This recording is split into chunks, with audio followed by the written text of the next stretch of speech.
we are not just the world's largest democracy, we're the world's largest hypocrisy. Say there's a cyclone that hits the East Coast and people are suffering, and you sit back there and you say, sorry, we can't send you disaster relief funds. There's an election going on. Is that the way someone governs this country? 2019, you won 1 seat.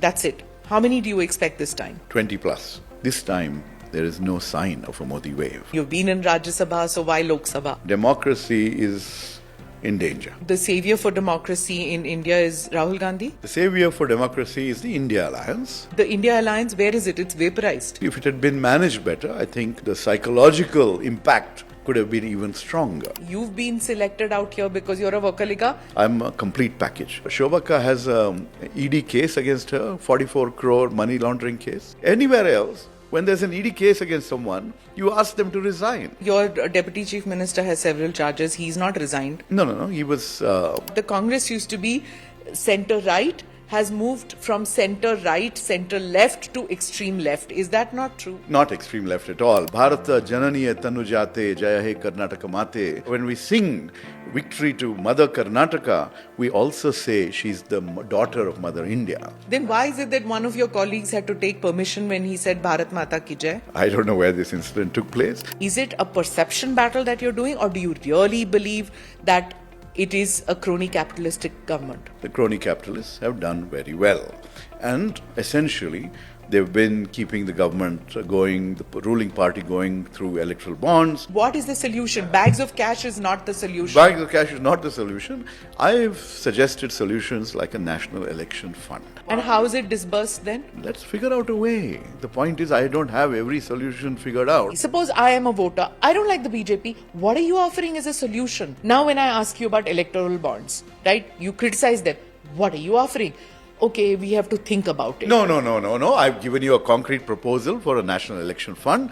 I've told you that one part of that can be dispersed, $100 per vote that a political party gets. We used to play cricket in the local fields. We used to drink water from the tap. Please, you know how ageist this is. Mere zamane mein itna acha Oh, tha. there's nothing ageist about it. I'm just trying to tell you that that life was very simple. Do your children not tell you, don't talk like this, Okay. Dad?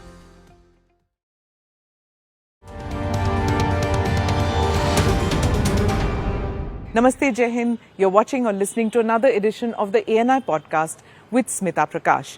This episode is being filmed in Bengaluru, Karnataka, in the thick of the 2024 general election. My guest today is the urbane and suave Rajeev Gowda, a product of Wharton and a professor at the Indian Institute of Management. Rajeev Gowda of the Congress Party is fighting his first Lok Sabha election. His opponent is the BJP's Shobha Karandlaje. Both Shobha and Rajeev are from the Vokkaliga community. So yes, as I said, Rajeev is suave and urbane and a product of Wharton. But when it comes to politics, the rules alter tremendously. Professor Gowda, thank you so much for being part of the podcast. May I call you by your first name if that's all right? Of course, Smita. Okay, thank you so much. A pleasure to finally be interviewing you. I've met you several times, but never got around to doing this. And now that you're into electoral politics, a lot to discuss. So my first question would be, why electoral politics? You're an academician, you've been in Rajya Sabha, so why Lok Sabha? Well, actually, my family has a long tradition of winning Lok Sabha elections, winning assembly elections, etc. My late uncle was elected as a Lok Sabha 6 times. He was a freedom fighter. Late M.V. Krishnappa, who founded the dairy cooperative movement here, brought in a lot of livelihoods and income into rural Karnataka. My father, M.V. Venkatappa, was Speaker of the Assembly, elected multiple times, etc. So elections are not something new to me. The Rajya Sabha happened to come along and I, of course, welcomed it. But this time, there was an opportunity to choose between the Lok Sabha and the Rajya Sabha. Now, the Lok Sabha gives me an opportunity... May I interrupt you? What do you mean there's a choice between Lok Sabha Oh, and Rajya Sabha? well, let me say this. We just had the Rajya Sabha elections from Karnataka. I could have. We won 3 seats out of 4. If I wanted to, I'm confident that I could have gone to the Rajya Sabha this time. I made a conscious choice. I said, this is the time for me to step up and fight for my party, win a seat for my party and for my country. You know that democracy is hardly perfect in India. We've seen a lot of challenges, whether the Operation Lotus and the destabilization of elected governments, the misuse of the ED and the IT and things like that to persuade people to leave one party and join another, the variety of institutions literally being weakened in some ways.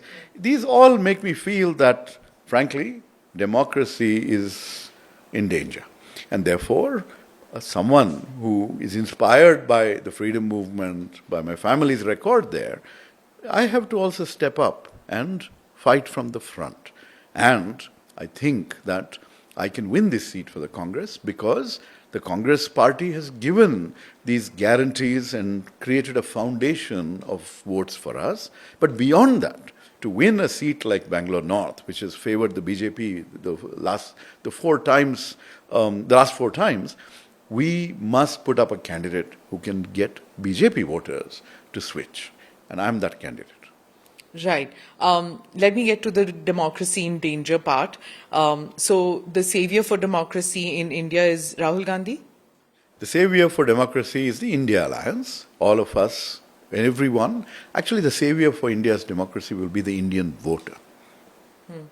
The India Alliance, where is it? It's vaporized. I think if you look around in many parts of the country, the alliance is very strong. And you're going to see when the results come out that in states like Maharashtra, states like Bihar, states like Bengal, whether there's a formal alliance or not, you will see that the BJP's tally will come down and the alliance partners' tally will go up. Rajivji, where is the alliance and where is it? The Congress is strong in Karnataka. There's no alliance. The DMK is strong in Tamil Nadu. The Tejasvi's party, RJD is strong in Bihar. Mamta is strong in West Bengal. Everybody, every unit of the alliance is strong in its various places. As an alliance, you're not a pre-poll alliance, you're not fighting. In a post-poll situation, I well understand that it can come into being. But it has been a disappointment as a pre-poll alliance. Don't you agree with that? I would say that it could have been way better. We had momentum when we started. And if it had been managed better, I think the psychological impact could have been even stronger. However, regardless of that, the groundswell of support for the components of the alliance, the groundswell of disappointment with 10 years of Modi Sarkar, all of these are working in our favor. Look, I don't know whether you've seen some of the interviews that Prashant Kishore has done. He said by the time the alliance came into being, you were already on the back foot. You, in the sense, I'm not talking about the Congress party, I'm talking about a united opposition, if you see that as a term. And there were several instances where this could have happened. Like, for example, it could have taken place at demonetization. It could have taken place at GST. It could have taken place when the West Bengal election was lost.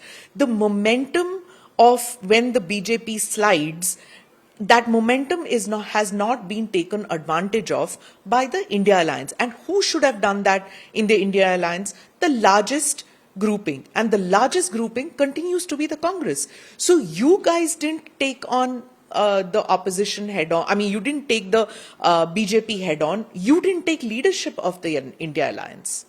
Well, I'll leave that to our leaders to respond to you. But basically, yes, I agree that we could have done much more. We could have capitalized on every moment when there was tremendous dissatisfaction with the Modi Sarkar. And, but, life is not perfect.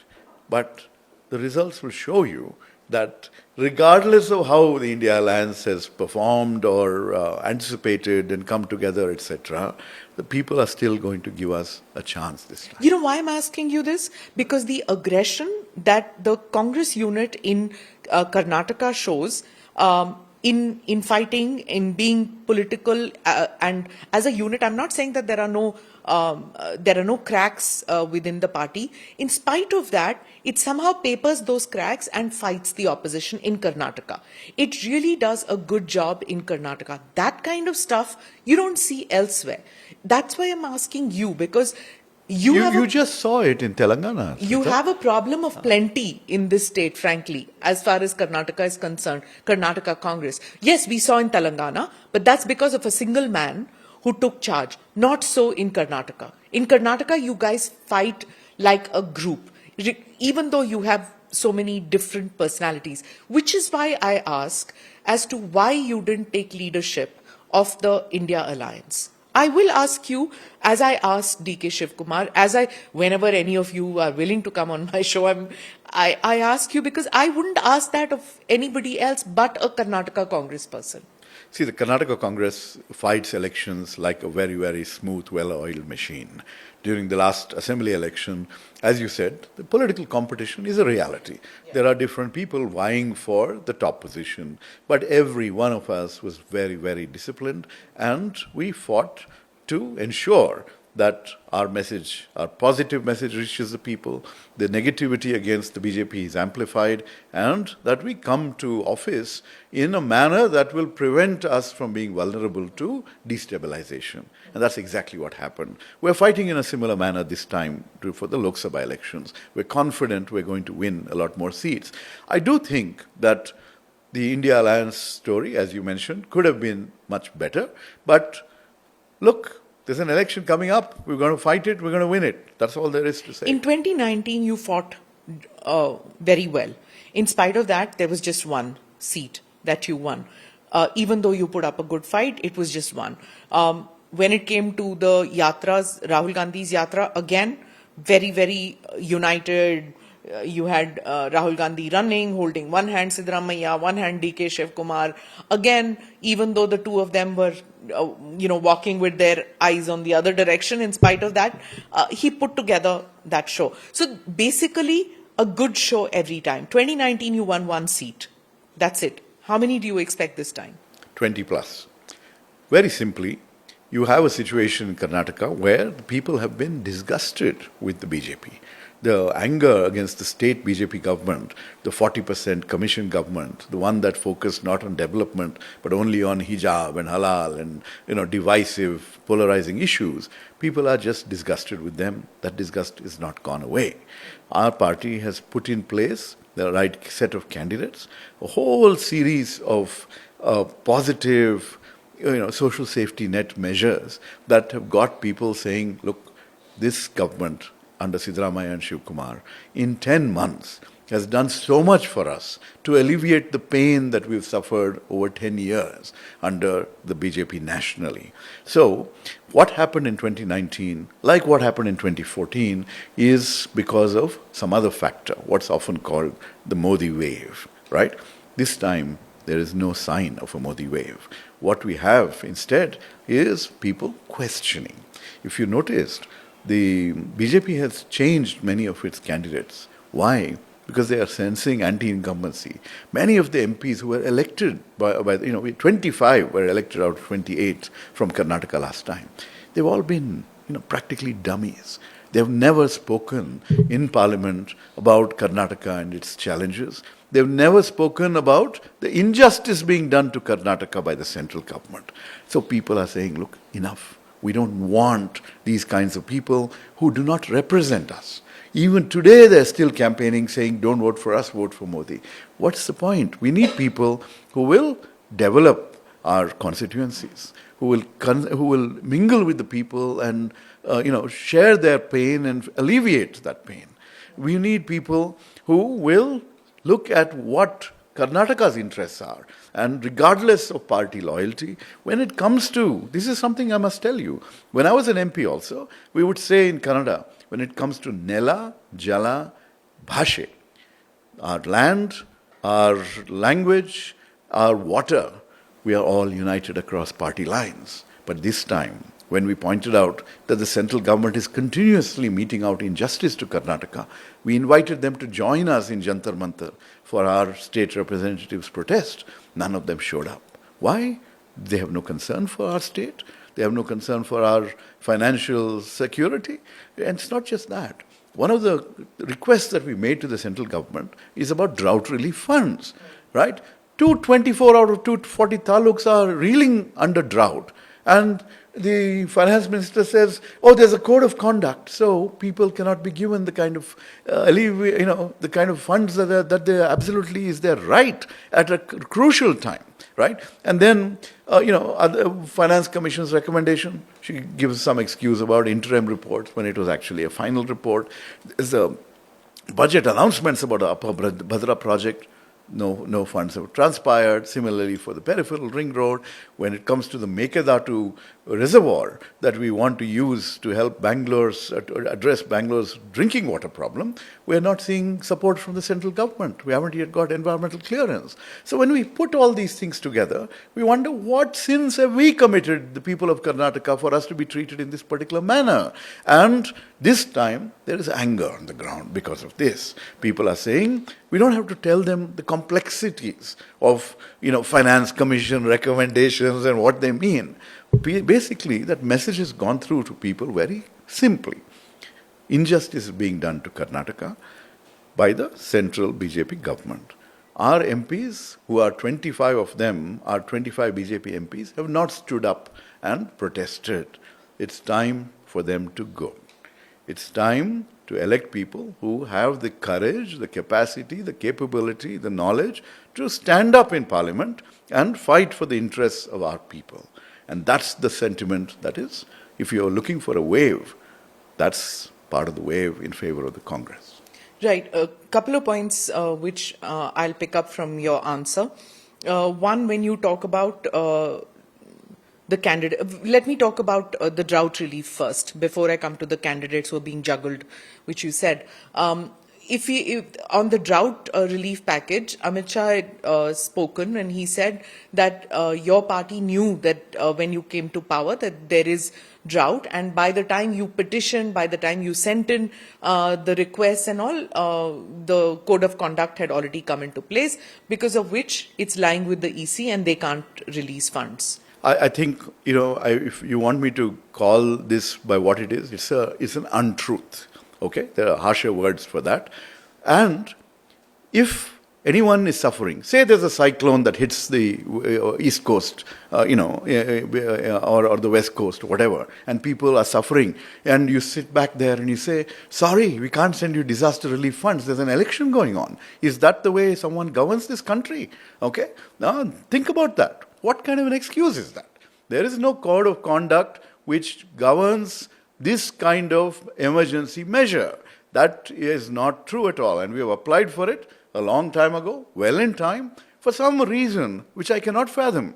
This government, the central government under Prime Minister Modi and Home Minister Amit Shah, just does not give us the kind of relief that we need. Please question them next time.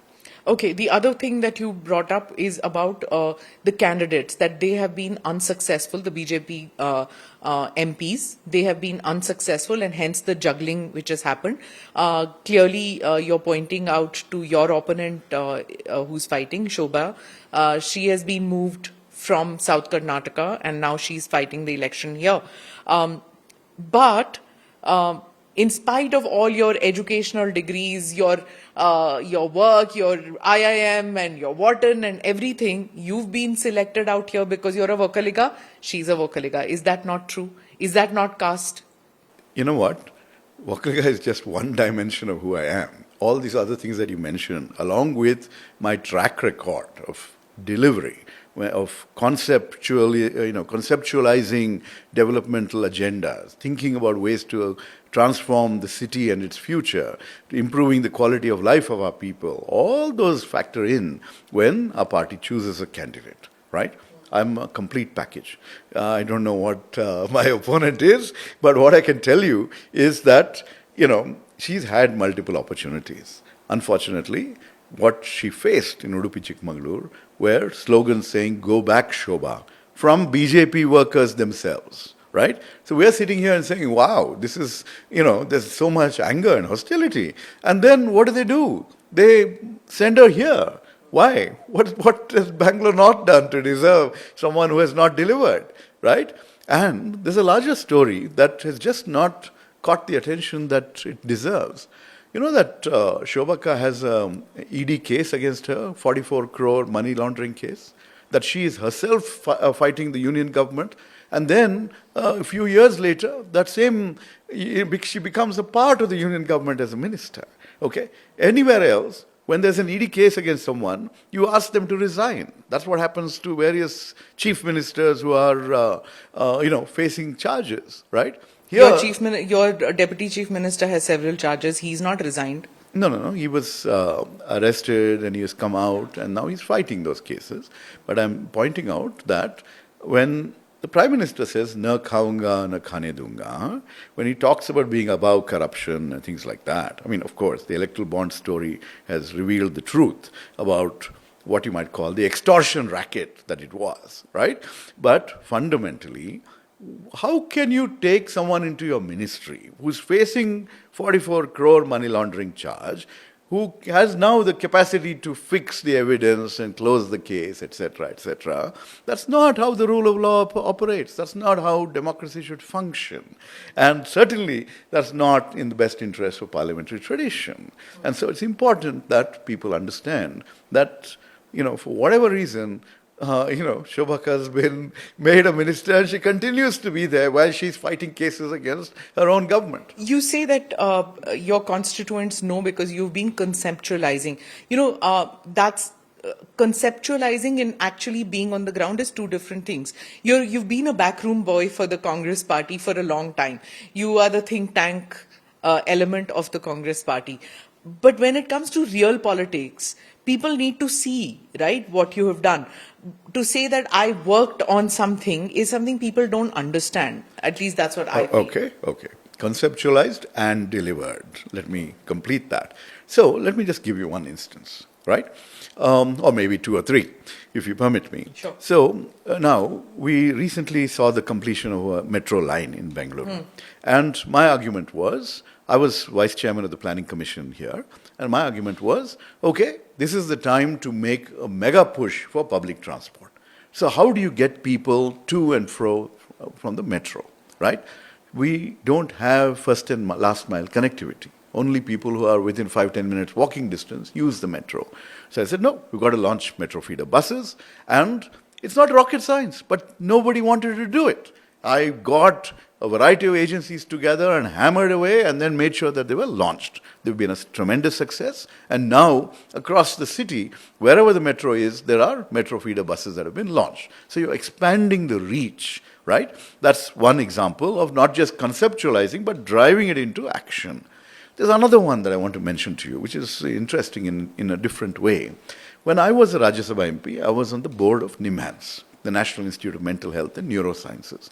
I basically used to put a lot of pressure on my colleagues there and on the director then, Dr. Gangadhar, who's head of the National Medical Commission now, saying, look, when you think of counseling, it's available only to urban people, not even maybe to the urban poor, but there are farmers committing suicide. Those are the people who are in dire need of counseling. So I said, look, we've got to launch telecounseling.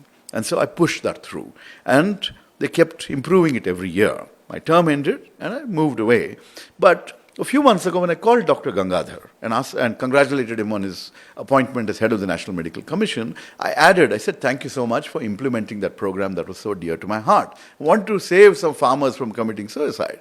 And he said, in Kannada, Illa sir, let me translate into English itself. So he said, you know what? That program was such a model that the central government has adopted it and launched it nationwide called it Telemanas.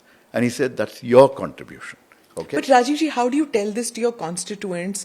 For example, if you're a second generation politician, you understand this, right? People need to be seen to be doing it. You're again a person who works behind the scenes.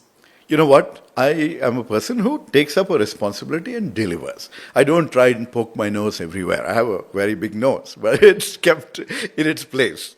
Anyway, the point is, so if I'm given the responsibility as head of the research department of the Congress party. Very smartly, you have been sent there. Do you understand that? That's fine. But if the debates in Parliament are enriched by Congress MPs' contributions, I am the one who prepares the material for them. On any issue that comes up before Parliament, I have a wonderful team and we give them that input. When we prepare reports, the real state of the economy, that the Prime Minister goes and shows his joint secretaries in the PMO and says, please pay attention to the criticisms here. That is the kind of respect they're giving to my contributions as a research department chief. 2019 National Manifesto, I was the convener, and it was a well-appreciated manifesto because it conceptualized a lot of wonderful programs. If we had won the election, we would have brought in the Nyay and other social safety net measures that would have really made a difference. Nyay got rejected completely. No, Nyay has never been rejected. Different dimensions of Nyay have been implemented, including by the Prime Minister when he provides food security to 83 crore Indians. You taking ownership of Nyay? I'm not taking ownership of Nyay. It's a joint product of the entire manifesto committee. But the basic point is, I'm trying to tell you that when we have good ideas, then we need a chance to implement them. In Karnataka, we had a chance to implement a variety of initiatives.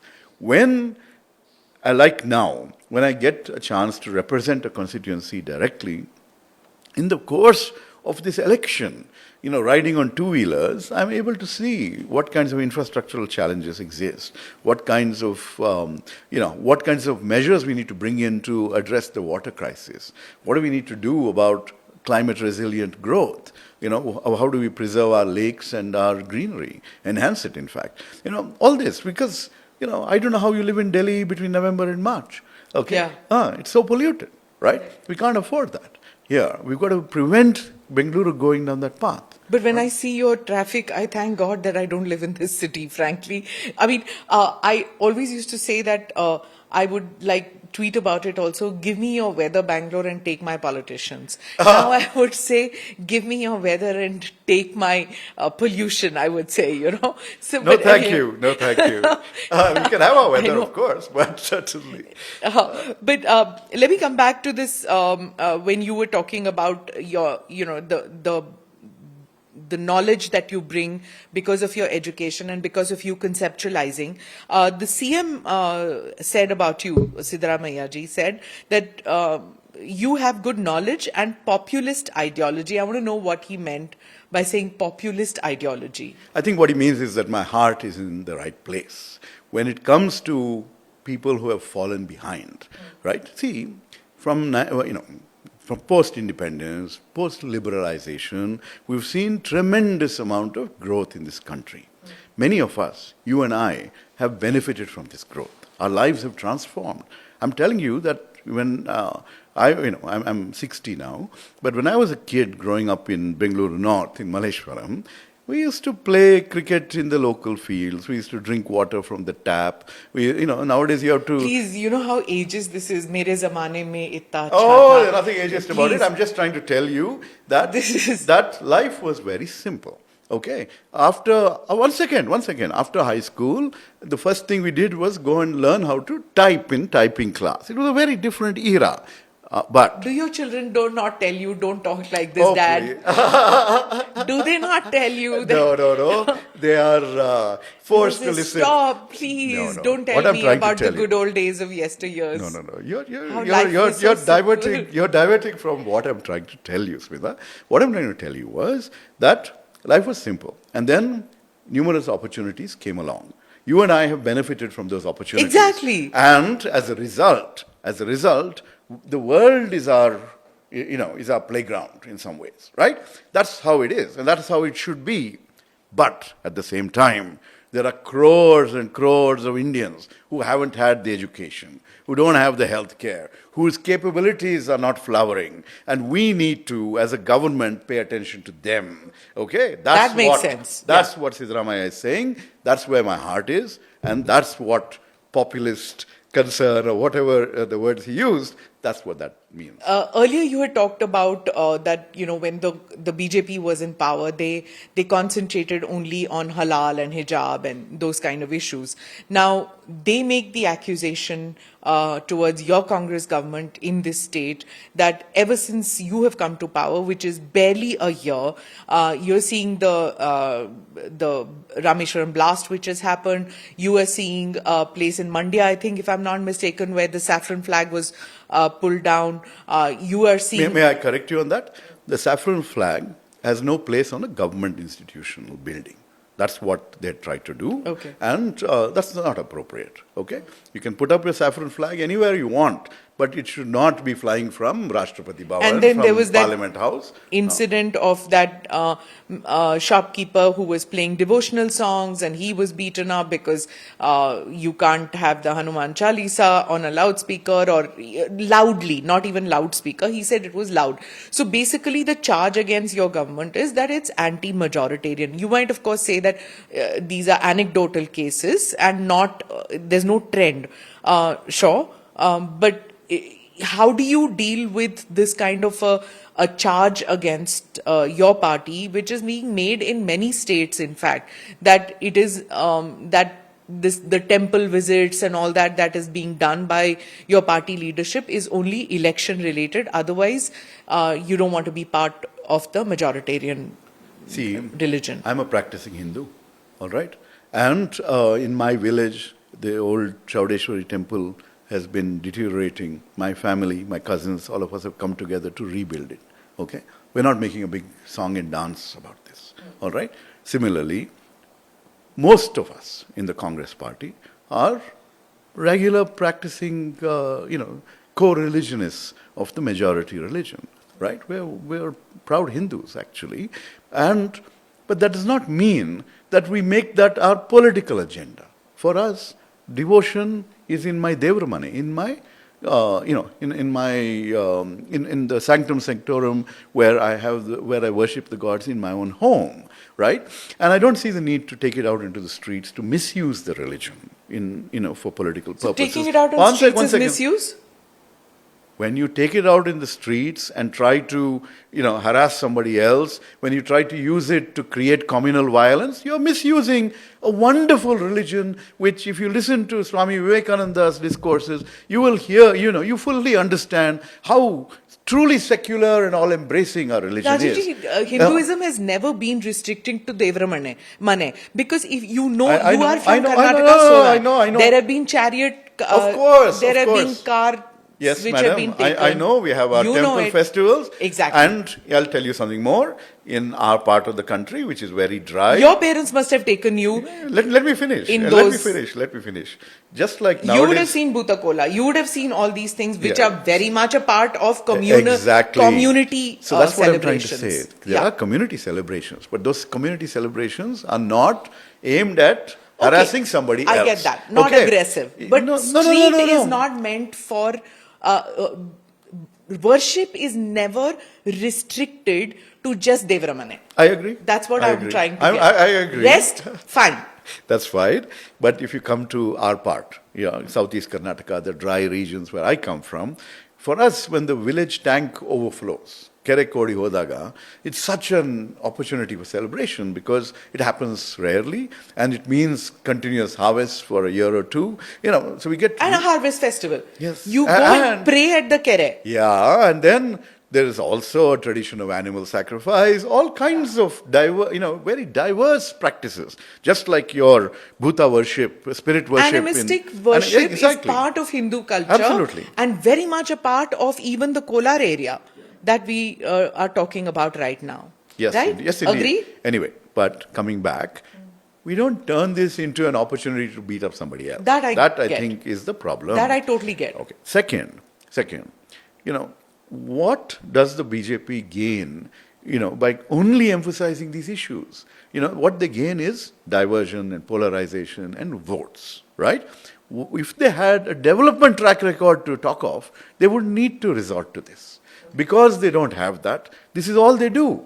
Okay, you mentioned that incident in Nagartpet, and the three MPs, Tejasvi Surya, PC Mohan, and Shobha herself, okay, all rushed there, tried to make it a big communal conflagration, and we arrested them and calmed things down. Okay, so the point is, stop trying to divide our people. That's one point. Second, the BJP, in the Rameshwaram case that you mentioned, the National Investigative Agency is pursuing the case. Whoever has done that needs to be punished with the full force of law. No arguments there at all. That's how it should be.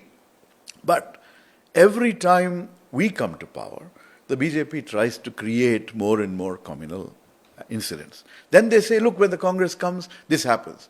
was it's like a protection racket. If you elect us, we won't do this. If you keep us in the opposition, then we will keep lighting fires. That's their modus operandi. You know it. You just have to acknowledge it, So madam. now when you say that it's, my acknowledgement doesn't matter at all. No. Why am I sitting with you and talking? Because Doesn't matter. your podcast, you are such an influential voice that it's imperative. I wish more of you would come on to my podcast. Anyway, see, when you talk about the hotheads in the BJP who wait for a spark, according to you, to light fester those sparks. Yeah. or light the sparks. No, the incident happened, and you were saying, in your own words, the incident happened, and they jumped on it because they piggyback on an incident like that, is what you said, and they are hotheads, which you termed them. But there are others in your party who give cover fire to other hotheads, like when that Nasir Saab Zindabad, which was actually Pakistan. Why did Priyank Kharge have to give cover fire at that time to those who said it is a cylinder blast in Rameshwaram and it is Nasir Saab out here, Zindabad? See, because you ask for opinions before evidence is found. Keep quiet. Why? You don't have to give your opinion. Do you give an opinion, Rajeev ji? I'll ask you. Just because my cameraman comes and sticks the microphone into your face, I've never seen you commenting. You know, those slogans that were raised at Nasir Hussain's election are so preposterous. They're so stupid. You wonder, would anyone do that? But they did, no? Well, apparently, but that's what we have to wait for the forensic evidence to give us a clear understanding of that. But the basic point is, you know, if anyone did that, they're the most stupid idiots, and they need to be, taught a certain lesson. Yeah. Yeah, I totally agree with that. I'm just saying that when something like this happens, I can well expect like a Kerala politician or a Tamil Nadu politician to give cover fire. I somehow never expected a Karnataka politician to give cover fire. We are not expecting anyone in this state, which has a wonderful tradition of communal harmony, to ever raise a slogan in favor of Pakistan. It's the most stupid thing anyone can do. Okay? And this is the land of famous generals. This is people Yes. who've, all of us are, patriots to the core, right? And, Bharata Janani Tanujate Jaya He Karnataka Mate, when we pray, when we sing victory to Mother Karnataka, we also say she's the daughter of Mother India. Then why is it that one of your colleagues had to take permission when he said Bharat Mata Ki Jai? I don't know where this incident took place. Nobody needs permission in this country to say Bharat Mata Ki Jai. It is something that we should all be saying. We, in the Congress, we use this slogan all the time. Bharat Mata Ki Jai? And Vande Mataram is the song that we start our events with. Right. Okay. What I can't understand is why cede space to anybody else when it comes to nationalism, patriotism. Why cede space? I agree. I'm from a family of freedom fighters. I'm here because this is my freedom movement, my opportunity to do good things for India. And I will fight and resist anyone who tries to claim to be more nationalist than I am. There. Yeah. So this is why I said that if a microphone is thrust into your face, I can expect you to give a sane response, which the hotheads in your party will not do. Now, let me come back to before I have in the comment section people trolling me that, oh, you're anti-Kerala, you're anti-Tamil Nadu. I'm sure it's going to happen. So before that happens, let me just get to the point as to why I said Kerala was because when you have the SDPI, the PFI's political arm, for our expat audience, you'll need to Google because it's just too complicated for me to explain what the PFI is and what they do and why the nationalists or why those who are considered Hindu nationalists, whatever you want to term them, the right-wingers, the center-right, they are all upset about the PFI. What role the political arm of the PFI does in Kerala, you need to Google it and see it. It's too expansive for me to get to that. So let me come back to you, Rajeev ji. When the PFI and its political arm supports the Congress in Kerala, the after effects will be seen when the BJP campaigns in Karnataka. The Home Minister was here and he said that this is a party which is trying to get support in Kerala. They'll get support in Karnataka too of the PFI. What do you have to say? If you recall, there was a little bit of a drama when the Karnataka Congress manifesto came out, right? And it was about one single sentence where we said, anyone who disturbs the communal harmony of Karnataka, we will take strict action against them and even ban them. And it does not matter whether they're the Bajrang Dal or the PFI. I think that's what the language was. Yes. And they were like, oh, and, Prime Minister was like, Jai Bajrang Bali after that in his speeches and things like that. But the basic point is, any organization that tries to disturb the communal harmony of Karnataka, which tries to convert us from a Sarva Janangada Shanti Athota, the peaceful garden of every community, if they want to divide us, we're going to oppose them. We're going to take action against them. And as far as the organizations that you mentioned in Karnataka, they're not up to any of the kinds of things that you are accusing them of. Bajrang Dal, it's been 11 months. Why haven't you banned them? No. Only if they provoke communal violence, then we will do it. I have given a warning. Don't mess with Karnataka. If you mess with Karnataka, we'll take action against you. You'll see the insides of our Parappan Agrahara Central Jail. Let me get back to your constituency. You're fighting in an area which is, you're urban and you're sophisticated. You've had a foreign education. How do you gel with your constituents? Because it's not an area which you have worked earlier, have you? No, I've worked across Bangalore and I've done... Which you said about the metro and all, I get that. No, we've done other kinds of stuff. I lead youth movements in Bengaluru. There are certain areas called black spots where waste accumulates and it becomes just a terrible, place for an entire neighborhood. So I had launched a campaign called Swalpa Clean Madi, where a bunch of youngsters in what we called environmental and urban action internships, we would go out there, understand the issue, how it became this way, and then we'd fix it. Okay, I've done that across North Bangalore. So, but you're basically a South Bangalorean, aren't you? I live in South Bangalore, but really, if you look at Bangalore North and its geography, it goes way south of where I live in Baswangudi. That's not, it's not really an issue in that sense. But the basic point is that when I talked about growing up in a simpler Bengaluru, you were, mocking me for some reason. The basic point, what I'm trying to say is that I'm a very It resonates with me. If I tell people this, like what you are saying, the first thing I get is an eye roll from the next generation. So I have learned to zip up to say that, these were simpler times. Bangalore had lovely gardens and we would go out in an auto rickshaw and we'd reach home from Kabban Park to Baswangudi in 15 minutes or 10 minutes.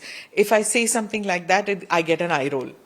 So, the point I'm trying to make is that since I had a very simple life growing up, and, you do what's called double riding on a bicycle and get caught by the cops, all that sort of simple issues of life. Anyway, so the point is that I've never, for all the other global exposure and the urbanness and sophisticatedness or whatever you're talking about, I've never lost my being grounded.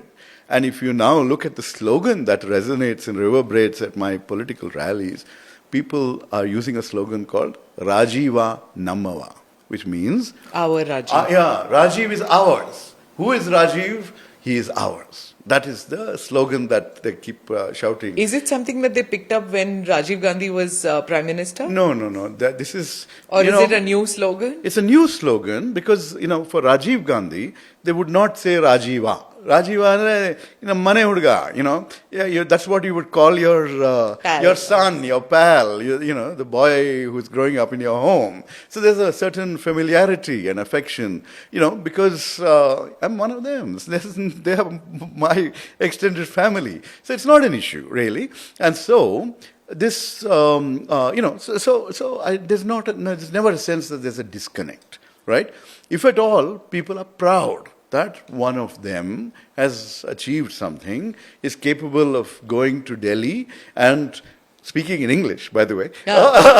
And, people will tell me that when they used to see me on TV debates, that they would say, look at one of us, the way he talks, all that sort of thing. Anyway, so the bottom line is that people are happy that the Congress has given them a candidate with the capacity and capability and the track record to deliver in Parliament, in Delhi, etc. Again, I come back to the same thing, that the problem with the Congress also is of plenty. You have so many politicians out here. In fact, what I hear from the Congress leaders is that Rahul Gandhi is surrounded by Kannadigas. He has DK Shiv Kumar, he has Kharge, he has Jairam Ramesh, he has... Everybody is from Karnataka. Venugopal, even though he's Keralite, head of research department. And you, right? So it's Kerala and Karnataka. KK Express. Yeah. If you remember that kind of simple life, taking trains to Delhi from here. And a leftist ideology also, where he is moved from what the Congress used to be, centre-right, has moved from centre-right, centre-left to extreme left. Is that not true? Not extreme left at all. Being compassionate and empathetic about people who are, who have fallen behind is hardly extreme left of any kind. It's basically, you are looking at providing a social safety net. What are we trying to do? When a family is concerned about where the next meal is going to come from, when they're living a life of precarity, that one illness is going to cause them to be deep in debt. They will have to take their children out of school and college and put them to work. When we see those kinds of situations, we are not going to sit back and say, we are going to go out there and do something about it. And that means providing the kind of measures and remedies that are not left, right, center, that they are the most appropriate measures to ensure that those concerns are alleviated. Going forward, they can think about, women going to work. They can think about, providing a better future for their children. Not have, if you look at Amartya Sen's concept of development as freedom, right? What are those negatives that you need to overcome to be fully free? You need to be free of illiteracy so that you can engage with knowledge. You've got to be free of ill health, so you can at least partake of the world, the world of work and everything else. And you've got to be free of poverty, so that you can at least think about, a better future, right? Those things are part of the fundamental responsibilities of a government, and if you look at every government, they do that. But again, attacking wealth, those who are creating wealth, wealth creators, going on saying Adani Ambani ki sarkar and all. Can I expect 1 second. ever you going and campaigning in your area? Can I expect ever a DK Shiv Kumar going and campaigning everywhere saying Adani Ambani? When you go there, you are looking at everybody using a cell phone, using your UPI card.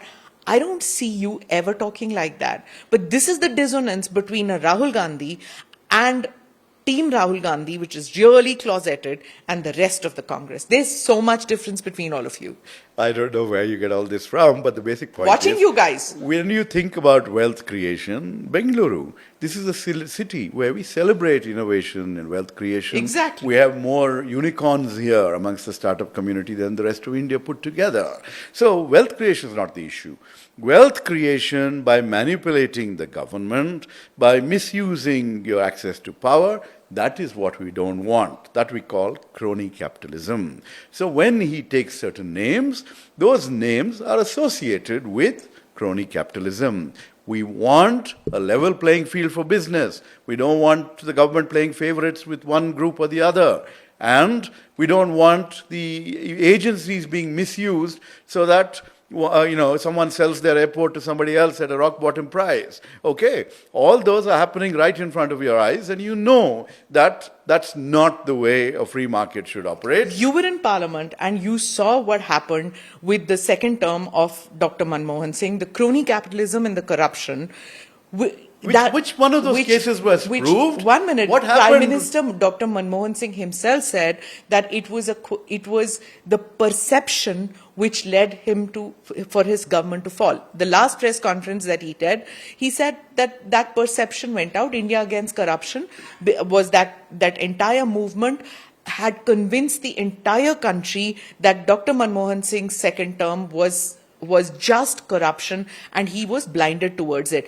Whether those got proved in court or not, that's not what I'm saying. A government fell or didn't get a third term. The Prime Minister who delivered on economic reforms could not come back to power because of the perception. Now, this is the reason why I'm saying to you that you guys are going on saying that it's crony capitalism and an Ambani-Adani Sarkar. Is it a perception battle that you're doing, or do you really believe that it is a crony capitalistic government?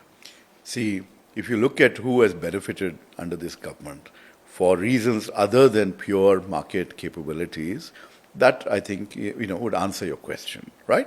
The crony capitalists have done very well, and essentially they've been keeping the government going, the ruling party going through electoral bonds, through measures which have kept that corruption opaque from the rest of us. We've not been able to see it. Thank God for the Supreme Court ruling that these electoral bonds are unconstitutional, etc. See, I stood up in Parliament when they were introduced and told the finance minister, I said, you can't do this. When was this? This was whenever they were introduced, 2017 or so, I think. Okay. Yeah. And we can look up the exact date. See, I have a long track record of working on electoral reform. The costs of democracy need to be addressed, up front, rather than, we live in a... So what's the solution? Because you are the think tank person. So tell me, what is the solution? Bags of cash is not the solution. Bags of cash is not the solution. I've suggested solutions like a national election fund, which, one part of it should go to political parties based on their historic performance. So from the taxpayers' money? You know what, Smita, if you think about it, we all want a secure nation. If you ask people how much are you willing to contribute for the defense forces, some will contribute, others will free ride. They'll say, no, ask Smita, she runs a big company, she'll give, right? The basic point is, when these public goods are involved, the taxpayers' money is the best way to pay for it. Which country does it? One second. The US does it. It has matching funds for presidential campaigns, etc. If another country doesn't do it, doesn't mean we can't. Okay. Let me tell you how we can go about it. Okay. Yeah. We should have a little more confidence in our country and our capability of being upfront on reform. Okay. Anyway, the basic point is, what is the situation? We are facing a situation where, we are not just the world's largest democracy, we're the world's largest hypocrisy. We are in denial. Rajeev, this is motherhood and apple pie. No. So you take a national election fund, all right? So here again, so the same point, just like national defense, a clean polity is a public good, okay? If everyone wants a cleaner polity and we're not seeing it happen, then look for a solution. Where is the money going to come? Again, for all your promises that Here you people is the made. third largest economy in the world, and you can't afford to clean up your political system by creating something that might cost as much as your MP lads funds. That is nothing. It's small change in the larger cause of a cleaner political system. So, create a national election fund. Find ways to give political money to political parties. And how is it disbursed then? Yeah, let's figure out a way. The point is, I don't have every solution figured out. I'm trying to work things out. You can create a fund which also provides matching funds to people who raise small contribution money from large numbers of people. These are all possibilities. Let's explore them. See, this is exactly why Rahul Gandhi gets criticized, is because... This is not him, boss. This is me. Don't mix us up. Okay. So, the reason I'm saying that is because, let me say, if I don't want to say about Rahul Gandhi or about the Congress, every debate that you see, that all of you come on, it's what the BJP is doing wrong is wrong. Fine. Everybody turns around and saying, fine, I don't like the BJP. Suppose I am a voter. I don't like the BJP. What are you offering as a solution? If these guys are doing this wrong, what are you offering as a solution? Now, when I ask you about electoral bonds, right? You criticize them. What are you offering? Okay, we have to think about it. No. I've given you a concrete proposal for a national election fund. I've told you that one part of that can be dispersed, $100 per vote that a political party gets, kept in their district level account, constituency level account, to be used for over 5 years. It's like that guarantee. No, you people said I'll give you the guarantee and last year. That guarantee slip, what happened to that? Smita, I will give you my paper, which has a very detailed explanation of this. Please read it on the plane when you head back to Delhi, and then let's talk once more. Okay? Now, the basic point is... On what? On electoral reforms? No, on the electoral reforms as the need of the hour. What kind of a country are we living in if only the crooked and the corrupt are going to succeed? We've got to change that. We need a better level playing field. We need to make it, see, look, just think about one dimension, right? I'll give you one concrete solution. Okay. Now, this year, on this Lok Sabha election, I can spend a maximum of 95 lakh rupees. Okay? You know the population, number of voters in Bangalore North? 33 lakh voters. Okay? For $3 per voter, I'm supposed to communicate with them. Everything else that is done, if, I mean, not that I'm doing it, but if anyone has to communicate with voters, they cannot spend the money that is required for legitimate campaign stuff. And certainly not in South Indian states. Absolutely. So either you make those limits realistic or you get rid of them altogether. That's a concrete solution. Yeah. Let sunlight, shine on the electoral process. Let truth be visible. Let each party's strength and their capacity be known to voters. So let the bags of cash be openly taken in trucks. No. Let you and others who want to contribute towards a cleaner polity, towards a candidate like me, have the ability to do so. So, when industrialists were told that, we make it open, when they were said that when you make the donation, make it open. What did they turn around and say? They turned, and I'm just quoting what the Prime Minister said in an interview, where he said that when we told them that this should be done openly, they said that if you disclose that we have donated, what will happen is those state governments where we have industries, they will come cracking down on us, so we are backing out. We want anonymity. Now, they asked for anonymity, that anonymity was agreed upon, and now it's come out in the open. So, let the sun shine is a good thing. Why would I put my money if it's going to come out? You know what you need in a democracy? The people need to know who is paying whom for what. Rajeev ji, if I was to give you money that I believe in Rajeev, I want him to contest from North Bangalore, I will give you 10,000 rupees, go. Hey, you need to give me more. Huh. All right, I'll give you 1 lakh rupees and that's it. Okay. Right?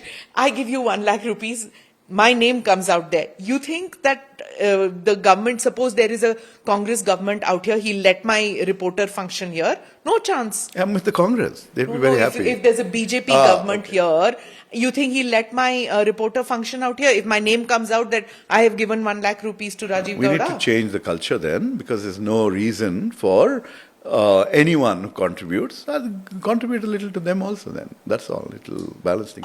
So that's what you're trying to say? No. I'm just joking there. I'm saying that people should have the courage and the capability of basically going out there and putting their resources behind. This is one Camelot that you are talking of. Even Kennedy didn't have it. In the US, contributions are open. Correct. You know that. So I don't know why, To what extent you know it, that there is no way that what they have actually donated makes it to the scene. One knows. No, lots. The corruption in the American system. I do know about that, but the point is political action committees of various kinds, etc. But the point is individuals also contribute. Okay, that is the culture that we need to nurture. Okay, people basically saying, look, these are the right kinds of people and let's elect them. Also, there's zero trust level with politicians. That's another thing. That's unfortunate, no? Yes. That's very unfortunate because when people ask me and they talk, intellectual and this and that, they say, you're not like a regular politician. I'm like, what's a regular politician? Oh, regular politician is a street thug.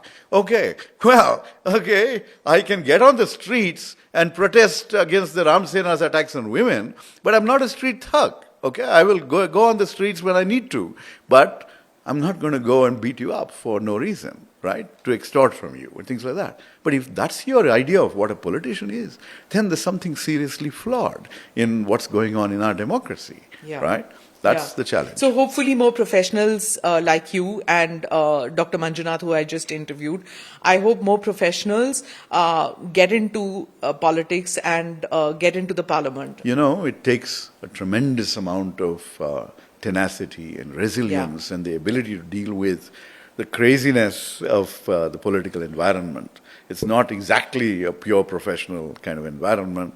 It takes a lot of effort, and people may think, oh, I'll get a ticket, I'll become this thing or that thing. It's not that way at all.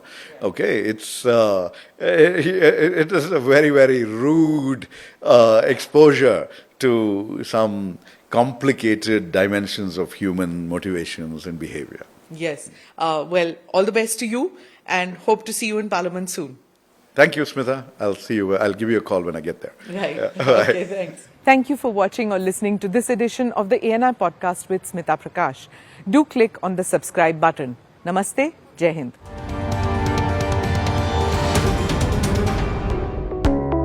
Click here to watch the previous episodes.